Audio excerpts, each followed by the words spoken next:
Yeah. Okay, this is going to be kind of a quick triple topic video. Going to start and lead with the Mane Net launch game. I made a video shortly after it launched saying how impressed I was, how seamless it was for me. I was aware of some issues, but I didn't have very much problem. I was really impressed.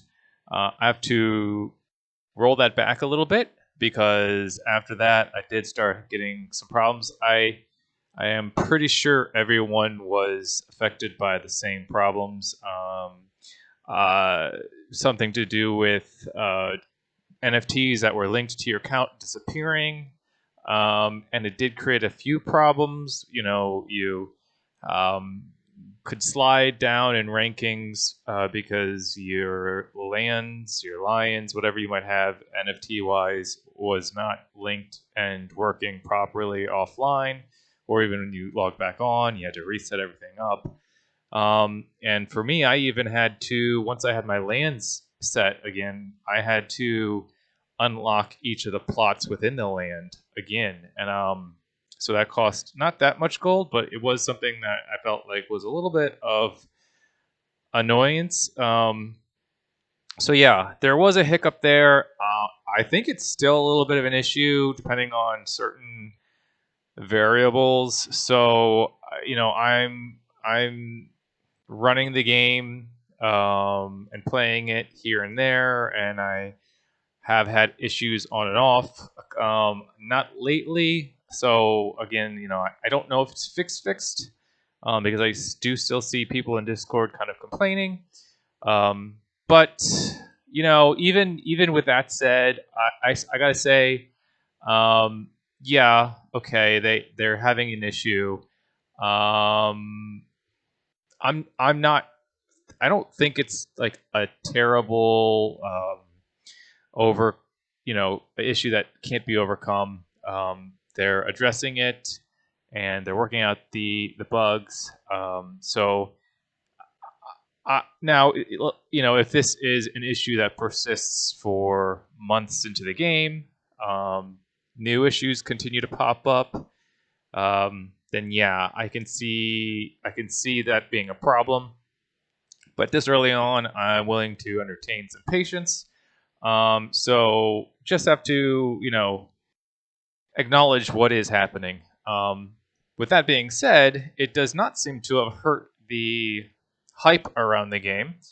I strongly suspected that a lot of the stuff would flop, and it seems that because of some of the strategies involved in how to maximize profits within the game, people have kind of honed in on lands being key, and the floor price has basically doubled overnight, and that's pretty cool because I hold a few lands. I did not buy like 10 max plots.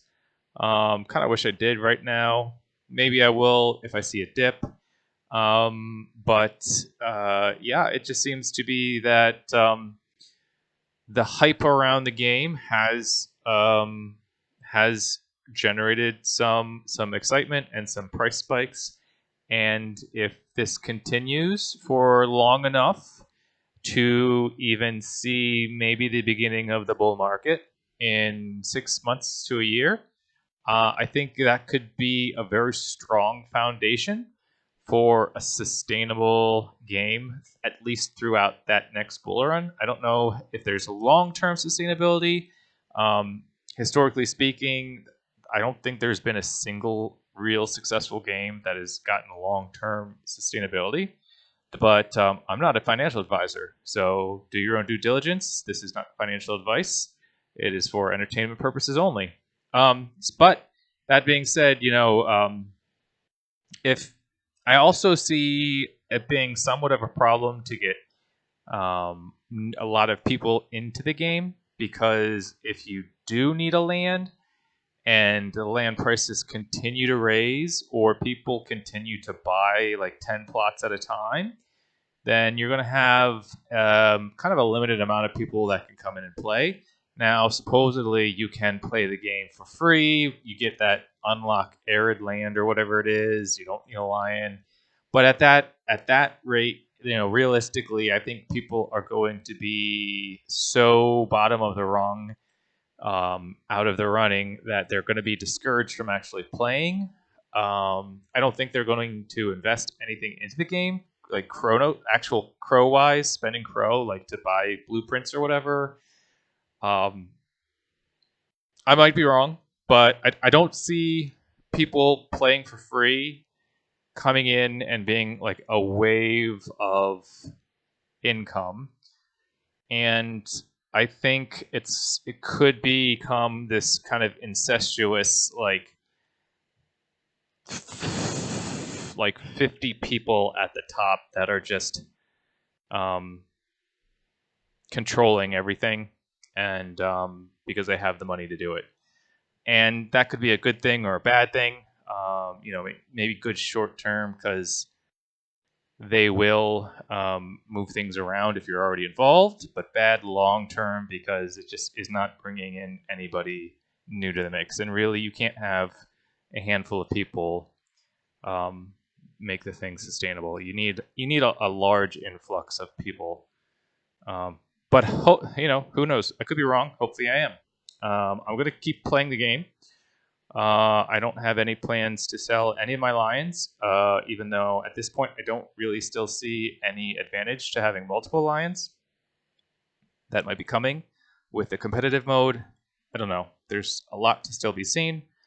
I have dropped in rankings quite a bit. Again, I'm not the obsessed player that is mapping out strategy. I go into Discord and I see people who have obviously spent a lot of time thinking out some strategies and doing the math. And that kind of thinking makes my brain hurt. And to be honest with you, a lot is still subject to change. So, yeah, I mean, maybe that works for you, and good luck. And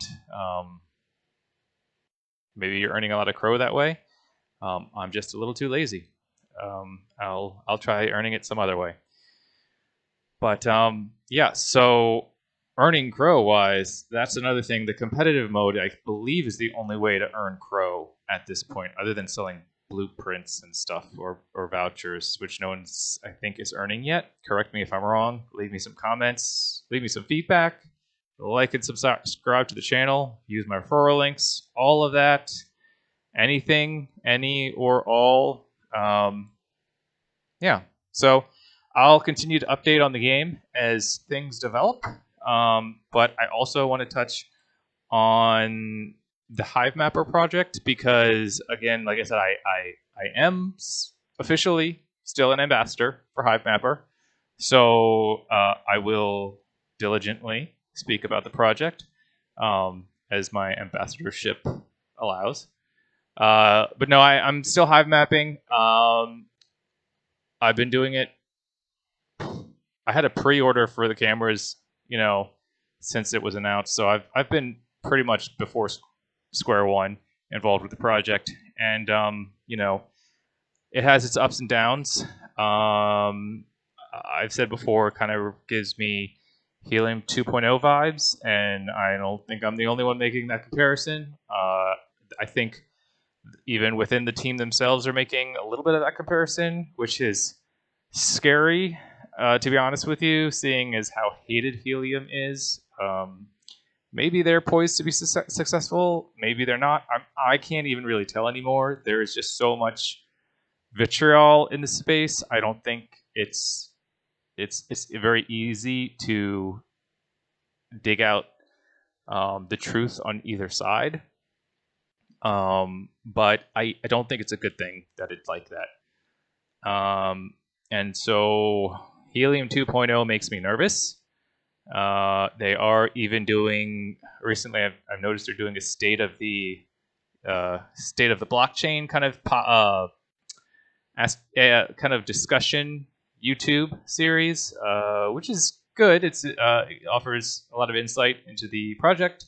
It's good to know that there are people having a productive back and forth that could be broadcast, and a lot of good points. You know, I suggest you go watch that if you're interested in the project.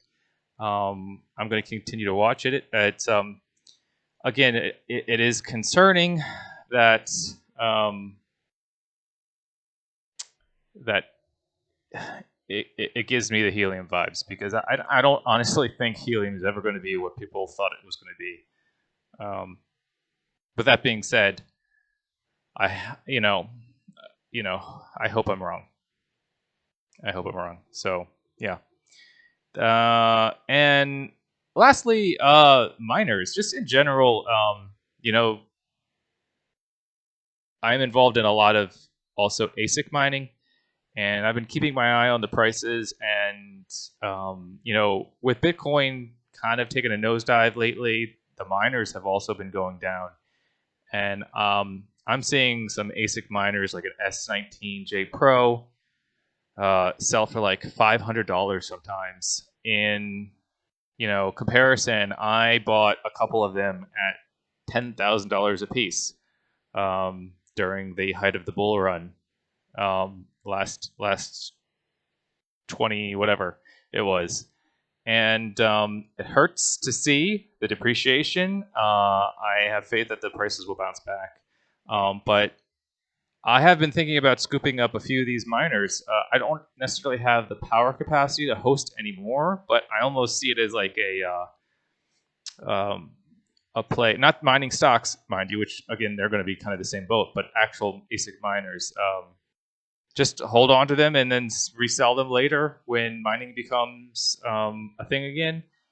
Granted, there is a halving coming up, so it will be, production will slow by half, and that's going to affect mining a lot, especially because your power will not half. So you'll basically be spending twice as much power or twice as much compute. And that's something to consider. But I am going to be paying attention to these miners. If you're in the mining space, let me know. Leave some comments. Are you buying more miners? I feel like there's opportunity there, but I feel a lot of things that are completely wrong a lot of times. Again, I'm going to keep trying to make more videos. Maybe I'll get some subscribers. Maybe I'll hit the algorithm, making 2 videos a week. I don't know. Let me know. Also, yeah, I actually have surprising news coming up. Big news for the channel. Big development for the channel. Actually, yeah, let me hype this right now. I almost forgot. I have huge news for the channel coming up. Exciting news. Probably the biggest news that channel has ever announced. Maybe. It's close. If not, it's close. So, yeah, that's my teaser video. Keep watching. Stay tuned. Look out for the huge news.